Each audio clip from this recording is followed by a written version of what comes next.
સામેલાધાર વરસાદથી પોરબંદર શહેર એ પાણીમાં ગરકાવ થયું હોય તેવા દ્રશ્યો સામે આવી રહ્યા છે, કારણ કે નીચાણવાળા વિસ્તારોની પરિસ્થિતિ ખૂબ જ ગંભીર છે।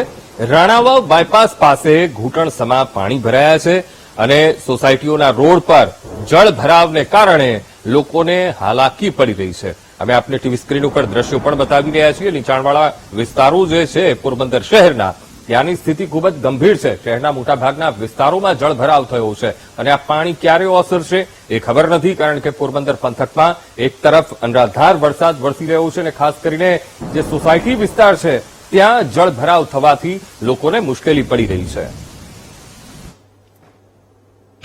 ભારે વરસાદને પગલે પોરબંદરના રાજીવનગર અને ખાપટ વિસ્તારની સ્થિતિ જે ગંભીર પામવા જઈ રહી છે, ત્યારે તમને દ્રશ્યો બતાવવા માંગીશ કે આ જે વિસ્તાર છે તે પોરબંદરના ઓમનગર ઓમકારેશ્વર મંદિર સહિતનો વિસ્તાર છે।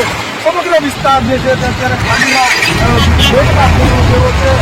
સંપૂર્ણ જગ્યાએ પાણી આવી ચૂક્યું છે।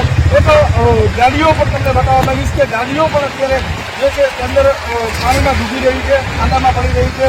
અનેક ઘટનાઓ છે તે અત્યારે અંદર બની ચૂકી છે। સમગ્ર ફ્લાયઓવર બ્રિજથી તમને જે દ્રશ્યો જોવા મળી રહ્યા છે, સમગ્ર વિસ્તાર જ્યાં જોવો ત્યાં માત્ર પાણી જે અહીંયા દ્રશ્યો જોવા નથી મળતા।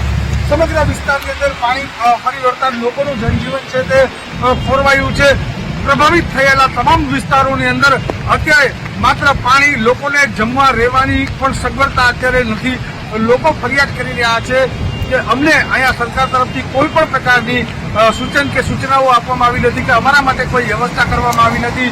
સાયક્લોન સેન્ટર તો અનેક બનાવ્યા છે, પરંતુ લોકોને ત્યાં સ્થળાંતર કરવાની કામગીરી પણ હજુ તંત્રએ શરૂ નથી કરી।